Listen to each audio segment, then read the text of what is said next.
Bem-vindo à Leitura de Ouvido, o podcast que transforma linhas em ondas sonoras. Eu sou o Lucas. Eu sou a Dayana. E o conto de hoje é O Peru de Natal, de Mário de Andrade. O fundador da escola poética Desvairismo aqui nos apresenta um personagem muito louco, narrando uma ceia de Natal. Entrando em várias confusões. Ficou parecendo Sessão da Tarde. Um personagem muito louco, entrando em diversas confusões. Não, mas é sensacional a liberdade que ele traz através desse personagem. Fique aí, você vai amar esse conto. É uma outra visão, né, sobre a ceia de Natal. Sobre a vida. Boa leitura. O Peru de Natal, de Mário de Andrade.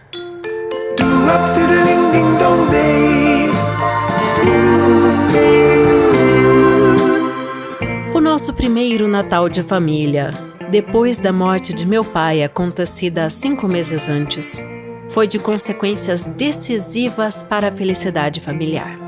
Nós sempre fôramos familiarmente felizes, nesse sentido muito abstrato da felicidade.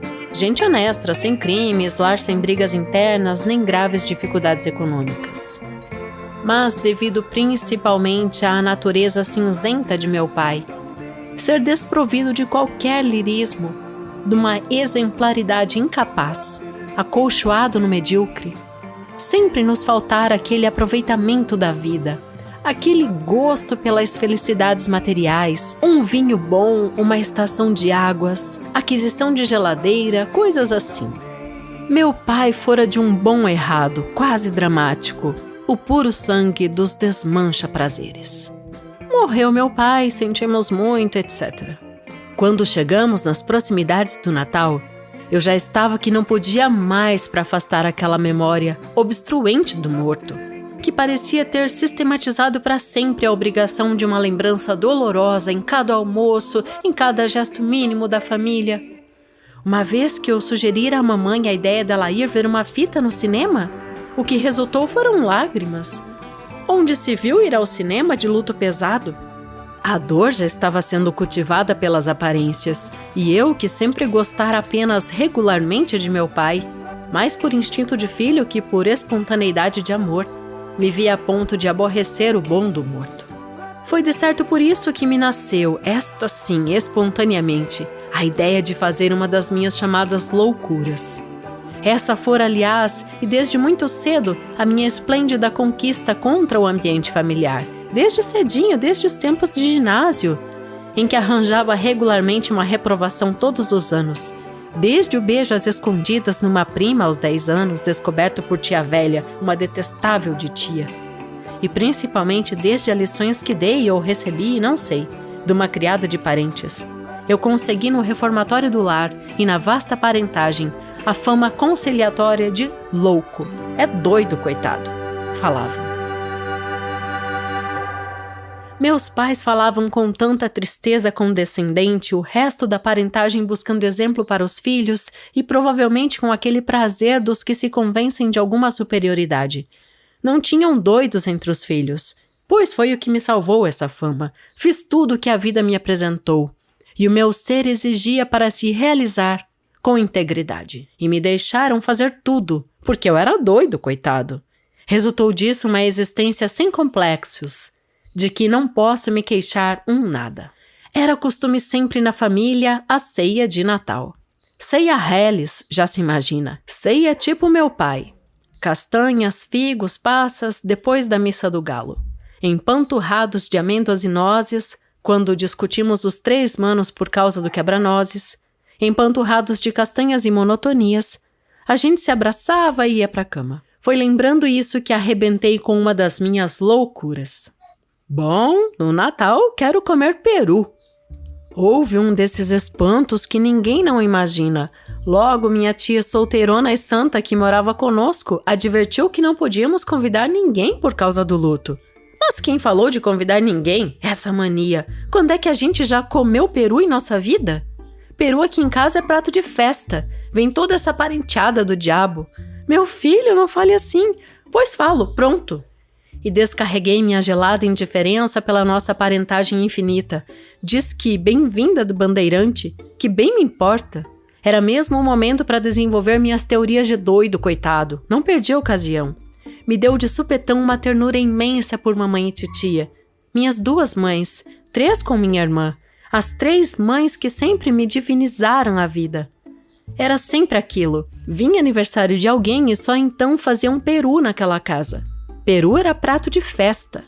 Uma imundície de parentes já preparados pela tradição invadiam a casa por causa do peru, das empadinhas e dos doces. Minhas 3 mães, 3 dias antes, já não sabiam da vida senão trabalhar no preparo de doces, frios finíssimos de bem-feitos. A parentagem devorava tudo e ainda levava embrulhinhos para os que não tinham podido vir. As minhas 3 mães mal podiam de exaustas. Do peru, só no enterro dos ossos no dia seguinte, é que mamãe com titia ainda provavam num naco de perna, vago, escuro, perdido no arroz-alvo. E isso mesmo era a mamãe quem servia, catava tudo pro velho e pros filhos. Na verdade, ninguém sabia de fato o que era peru em nossa casa. Peru resto de festa. Não se convidava ninguém. Era um peru para nós, 5 pessoas. E havia de ser com 2 farofas, a gorda com os miúdos e a seca douradinha com bastante manteiga. Queria o papo recheado só com a farofa gorda, em que havíamos de ajuntar ameixa preta, nozes e um cálice de xerez, como aprenderam na casa da Rose, muito minha companheira. Está claro que omitiam de aprender a receita, mas todos desconfiaram. E ficaram logo naquele ar de incenso assoprado, se não seria a tentação do Janho aproveitar receita tão gostosa. E cerveja bem gelada, eu garantia quase gritando. É certo que com meus gostos já bastante afinados fora do lar, pensei primeiro num vinho bom, completamente francês. Mas a ternura por mamãe venceu o doido. Mamãe adorava cerveja. Quando acabei meus projetos, notei bem. Todos estavam felicíssimos, num desejo danado de fazer aquela loucura em que eu estourara. Bem que sabiam, era loucura sim, mas todos se faziam imaginar que eu sozinha que estava desejando muito aquilo e havia jeito fácil de empurrarem para cima de mim a culpa de seus desejos enormes. Sorriam se entreolhando, tímidos como pombas desgarradas, até que minha irmã resolveu o consentimento geral. É louco mesmo! Comprou-se o peru, fez-se o peru, etc. E depois de uma missa do galo bem mal rezada, se deu o nosso mais maravilhoso Natal.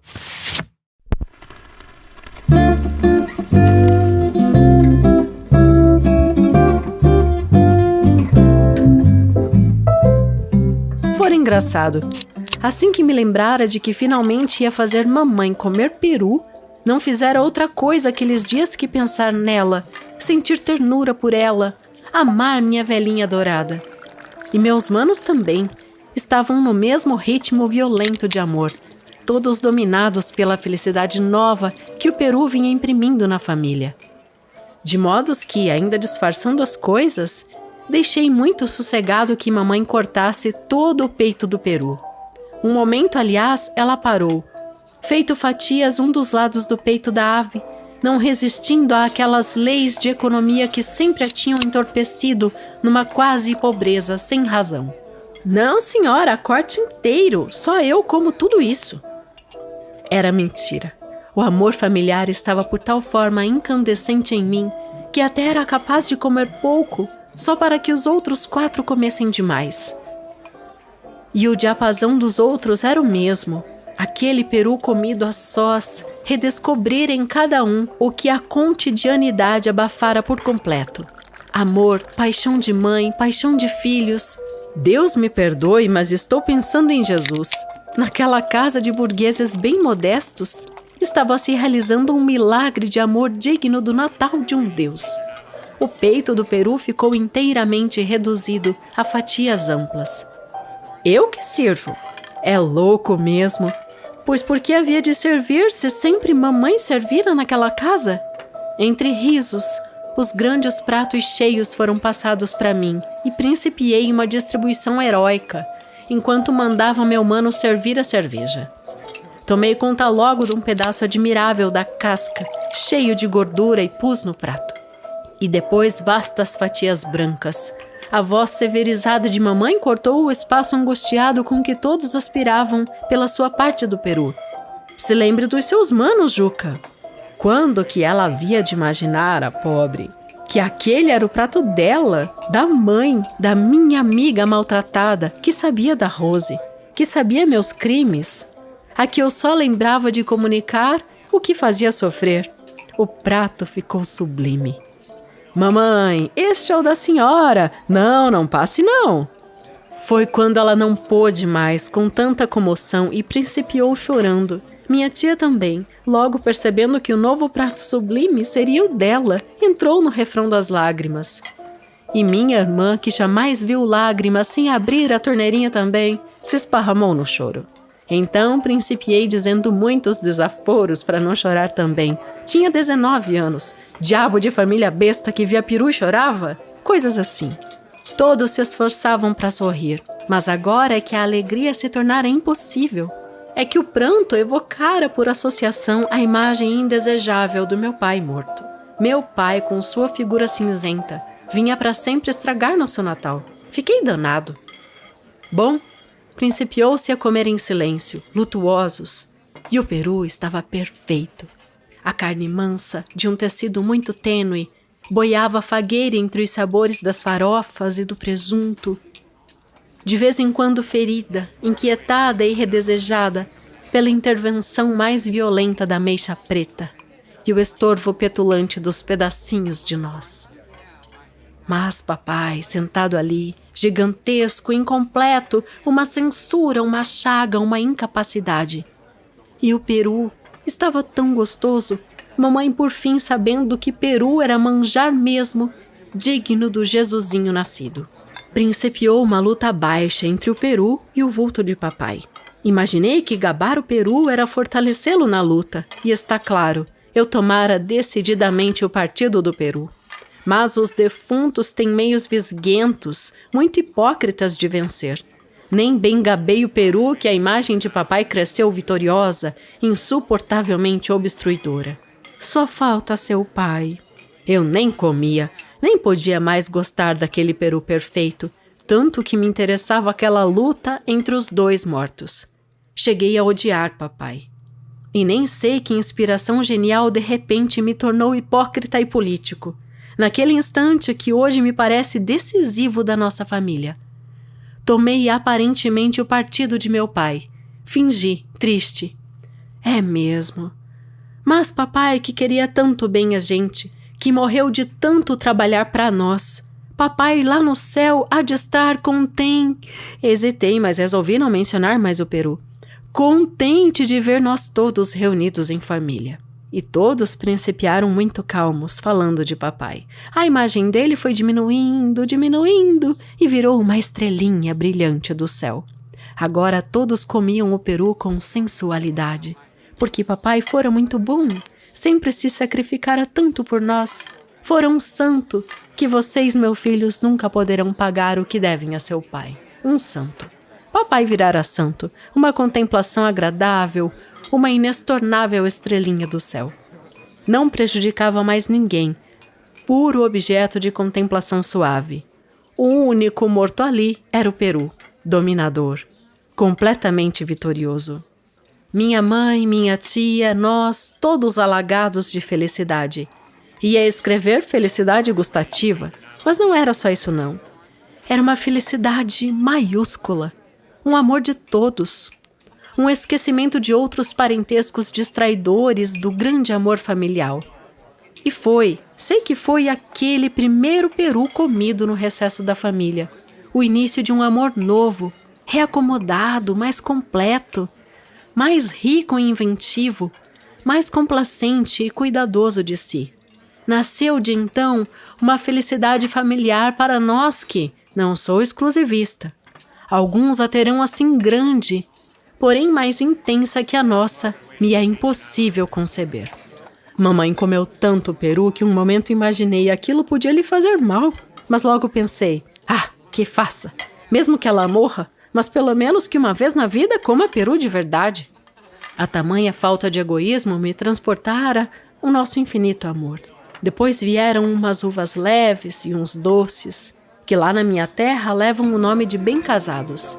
Mas nem mesmo este nome perigoso se associou à lembrança de meu pai, que o Peru já convertera em dignidade, em coisa certa, em culto puro de contemplação. Levantamos. Eram quase 2 horas, todos alegres, bambeados por 2 garrafas de cerveja.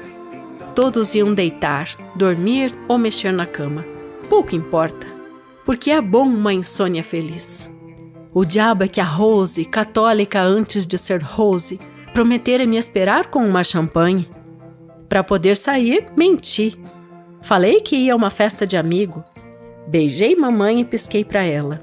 Modo de contar onde que ia e fazê-la sofrer seu bocado. As outras 2 mulheres beijei sem piscar. E agora, Rose.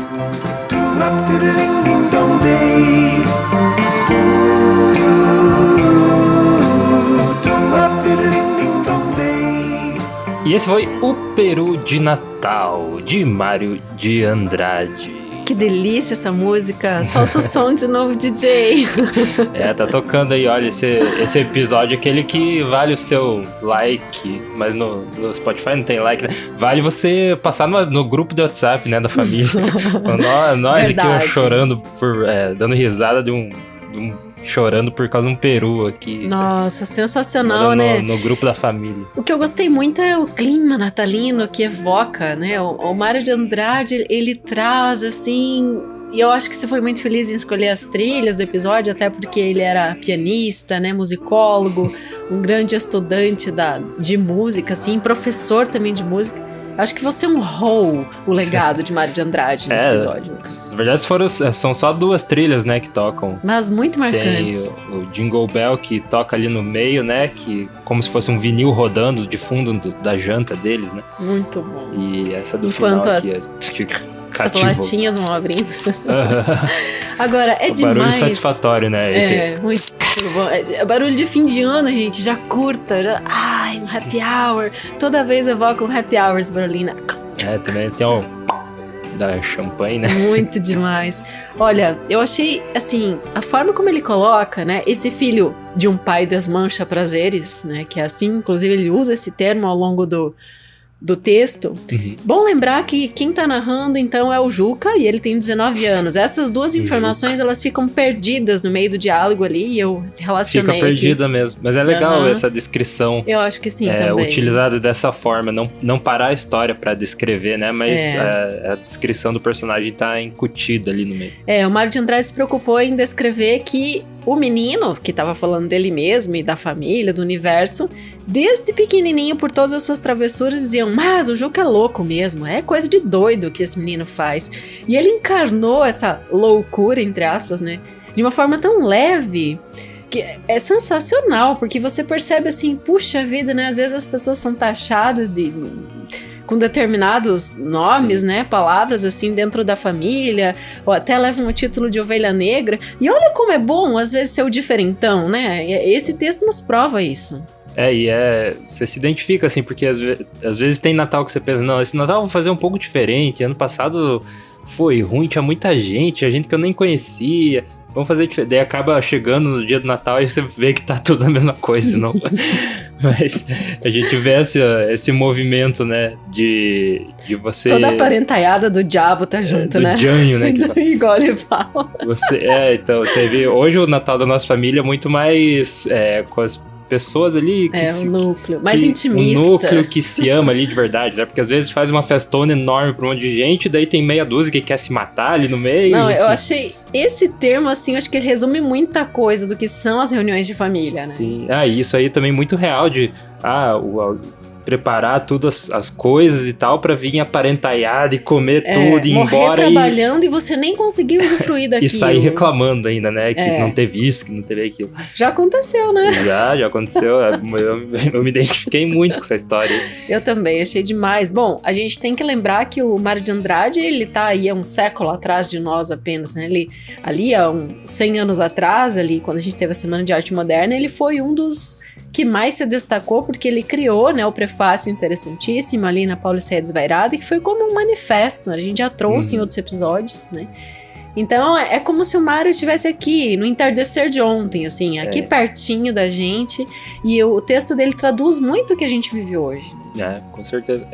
Então, só contextualizando, Paulicéia Desvariada é o livro mais famoso dele, né? Dá pra se dizer. Um deles, né? A gente não pode deixar de falar de Macunaíma, do Amar, Verbo Intransitivo. Mas é um dos que tá no topo, né? E o prefácio foi tão importante que, como você falou, ele se tornou um manifesto, né? Então, o prefácio desse livro, A Paulicéia Desvairada, virou uma obra por si só. Inclusive, você tem, né, só o prefácio como um livrinho, né? E separado, já lançaram até isso.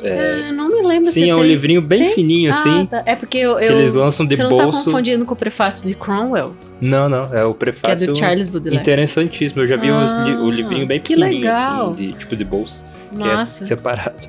Então, é um manifesto do modernismo brasileiro, né? Ele fundou aí... Foi quando ele fundou o desvairismo, né? No prefácio, até se você quiser ouvir ou reouvir todos esses argumentos, volta lá no nosso episódio. Foi o episódio 100 do Leitura de Ouvido. Hoje é o 144, só para você situar um pouquinho. Foi em fevereiro deste ano de 22, se não me engano, ali na ocasião da Semana de Arte Moderna que a gente colocou o prefácio interessantíssimo, mas quero lembrar só um pouquinho, que no ano anterior a gente trouxe 4 poesias do Paulicéia também. O episódio tá com esse nome, Paulicéia Desvairada, que é o Paisagem número 1, Paisagem número 2, Paisagem número 3, Paisagem número 4. E é isso mesmo, é repetido assim, mas é 1, 2, 3, 4. E também é um episódio muito imersivo, muito legal a forma como ele coloca, ele lê, né, São Paulo e faz correlação com outros países. E como é que você podia elencar o desvairismo, assim, tipo, algumas características, só pra gente tentar fazer um paralelo de quem ele é, que a escrita dele fazia, né? É bom a gente lembrar que o modernismo veio quebrando. Primeiro, a gente tinha o romantismo, que grande parte, né, da literatura brasileira bem conhecida está dentro da escola romântica, né, que não só preservava as relações humanas, observava o comportamento desse ser humano em textos, assim, muito emblemáticos, né, como os que Machado de Assis fazia, embora o Machado tenha um pé no realismo também, e tem tantos outros, né, desde lá a poesia do Gonçalves Dias, o José de Alencar, e a gente tem ainda, anteriormente isso, Joaquim Manuel de Macedo, que foi quem inaugurou a escola romântica, né, e daí a gente tem muitas produções. E em seguida a gente tem ali o parnasianismo com a sua poesia, assim, mais formal. Olavo Bilac. Olavo Bilac, a Francisca Júlia, o Raimundo Correia, entre outros parnasianos que a gente já trouxe. O Raimundo Correia tá prometido aí, né? Tá? Pra 23 a gente... Nunca mostrou as caras. A gente já vai trazer poesia, os sonetos dele. Mas aí, então, para quebrar esse conservadorismo, né, o modo formal das coisas, vem essa ruptura total que é o modernismo. Então, precisei contextualizar para dizer que é tudo ao contrário. É a quebra de paradoxo. É aquela palavra que você não gosta. É o disruptivo. Que bastante gente não gosta dessa palavra. Né? Então, o modernismo vem, tipo, quebrando as paredes, derrubando tudo. A quebra das regras que tinha pra você ser escritor, você tem que... Eu falei romantismo, né? Eu quis dizer modernismo. Você falou romantismo desde o começo. Né? Não, agora eu falei modernismo. Agora você quer falar do modernismo. Ele sai dessa caixinha, né? Que, na verdade, é tipo como se fosse você é permitido, você quer ser escritor, você tem que seguir isso aqui, né?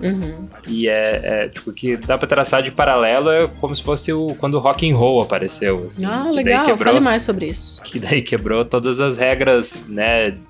De padrão que tinha da música, né? Os standard, todas aquelas coisas lá o rock and roll chegou pra, né, apavorar com tudo. Mostrar que, na verdade, parece que pra pessoa que era da geração passada, da escola passada, ela parece que demonstra uma pessoa que chegou com falta de técnica ali suficiente, né? Eu acho que na escrita também é um pouco disso. De quando esses novos escritores chegaram, o pessoal torceu o nariz, mas não é escrita de verdade, isso aí não é como a gente faz aqui, né? Não tem todo esse craft por trás. E na verdade, né, não tem... existe técnica dos dois jeitos, né? Só uma forma diferente de fazer. Não, legal você contextualizar assim com Interartes dessa forma, ainda mais falando de música de novo, já que a gente, né, fez as honras aqui com ele, que era um grande musicista, um grande músico, né? Musicista é a mulher. Eu quero lembrar também, Lucas, que nessa época que precede o movimento moderno no Brasil, o mundo pensava diferente, o mundo estava diferente, porque vinha desde a Revolução Industrial, né, que é marcado ali século XVIII, XIX, né, até 1840. Aí depois vem todo esse choque da Grande Guerra, né, que é a Primeira Guerra ali. Lembrar que o Mário de Andrade nasceu em 1893 e ele viveu a Primeira Guerra, que foi de 14 a 18, né? 1914 a 18. Aí tem, no mundo da psicanálise, estava pensando diferente porque estava surgindo as teorias do Freud, né? E tudo isso. O tempo estava sendo entendido de uma forma diferente, com a teoria da relatividade do Albert Einstein, né? Enfim, estava mudando muito em vários campos sociais. Então, naturalmente, a literatura tem que apresentar dessa forma também, né? Aliás, eu acho que a literatura, ela sintetiza muito bem tudo que acontece no mundo e traz para dentro, né, desse lírico, né, desse universo, assim, onde tudo é possível, você pode criar pessoas, situações, cenários e fazer com que aquilo transforme a mente de quem tá lendo de alguma forma.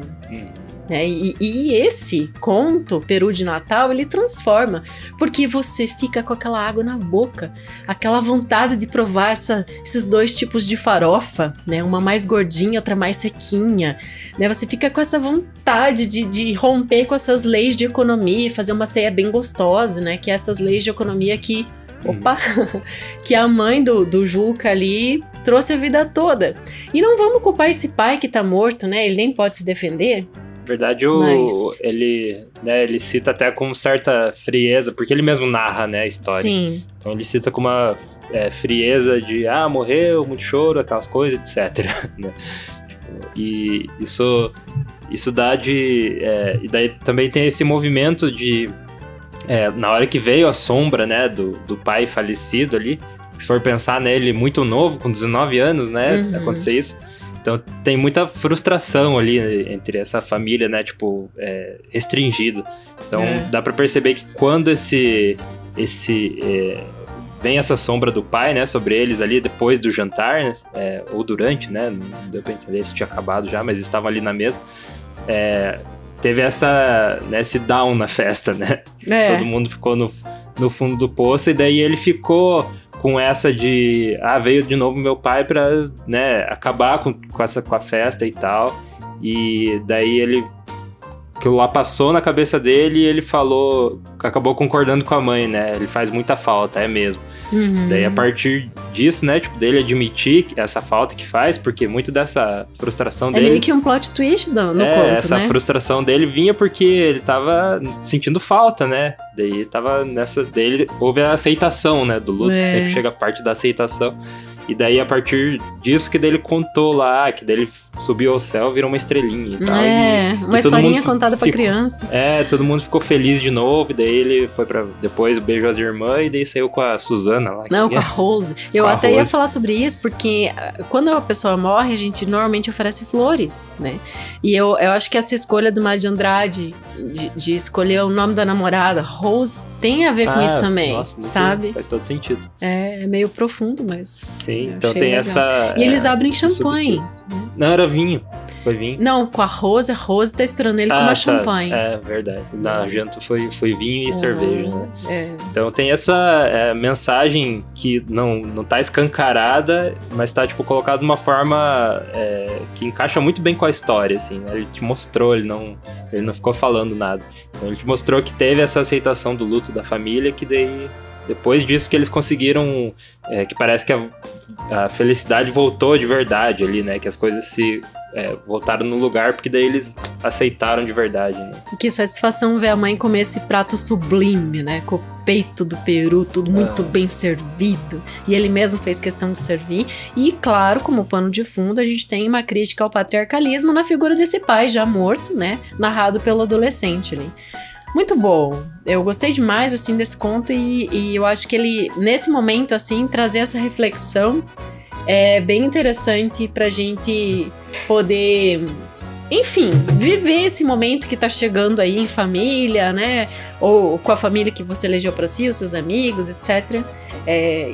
Mas viver isso de verdade, né? Viver isso com o coração, como a mensagem que esse conto trouxe pra mim, assim, sabe? Bem de amor mesmo. Só que sem ser piegas, isso que é o legal do modernismo. Sim, muita... Mas quando ele não tava com saco pra descrever as coisas, etc. Então isso traz uma naturalidade, né? Bem grande pro texto. Só dar mais 2 informações, que o Mário de Andrade, em 1935, ele fundou o Departamento Municipal de Cultura de São Paulo, e ele foi também o patrono da Academia Brasileira de Música. Olha só. Jingle Bell, toquem os sinos aí. É isso aí, então esse nosso episódio vale muito o compartilhamento, né? A gente descobriu que muitos de vocês compartilham episódio por WhatsApp, né? Então vale mandar aí pros seus amigos nesse tempo de Natal. Aproveita agora, né? Porque depois passa do Natal e daí... Daí é broxante ouvir fora da data. Não tem muito mais sentido você mandar em janeiro lá uma parada de Natal. Então manda agora pra ajudar a gente a compartilhar. E se você quiser ajudar ainda mais o nosso podcast, você pode entrar em apoia.se/leitura de ouvido, que é o nosso financiamento coletivo lá contínuo. Ou também você pode enviar um pix para leituradeouvido@gmail.com, que essa é a chave do pix. Então, repetindo, ou no Apoia, que é apoia.se/leitura de ouvido, ou direto no Pix para leituradeouvido@gmail.com. E-mail este que você pode mandar qualquer mensagem. Mande seu cartão de Natal pra gente, nós vamos adorar. Esse e-mail não serve só pra ser chave Pix. A gente... bati o dedo aqui. Ficou empolgado ali.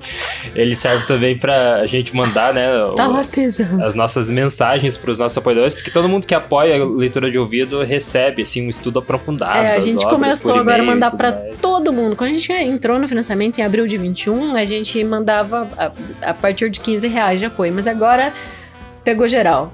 Virou apoiador, tá recebendo estudo, a ilustração. Então, além de você apoiar o nosso podcast, o nosso trabalho aqui que a gente faz, a literatura, né?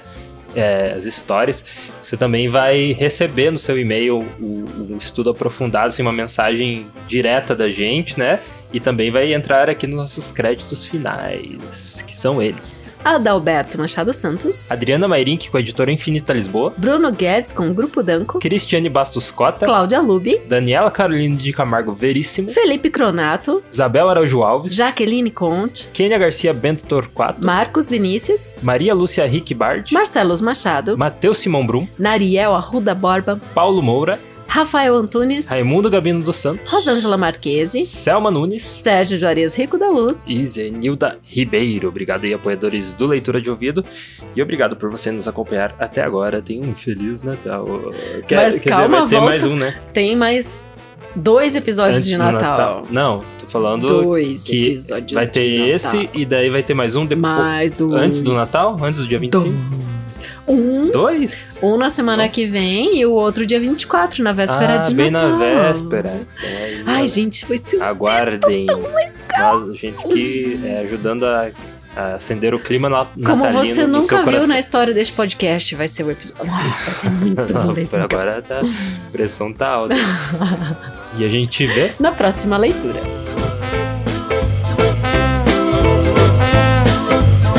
Direção e narração, Dayana Pasquim. Edição, artes de capa e trilha sonora de abertura, de Lucas Piasecki. Produção, Roca Studios. Avalie no Spotify e na Apple Podcasts. Siga para não perder os próximos episódios. Inscreva-se em youtube.com/leitura de ouvido. Siga no Instagram Leitura de Ouvido. Fale com a gente no leituradeouvido@gmail.com. E a gente te vê na próxima leitura.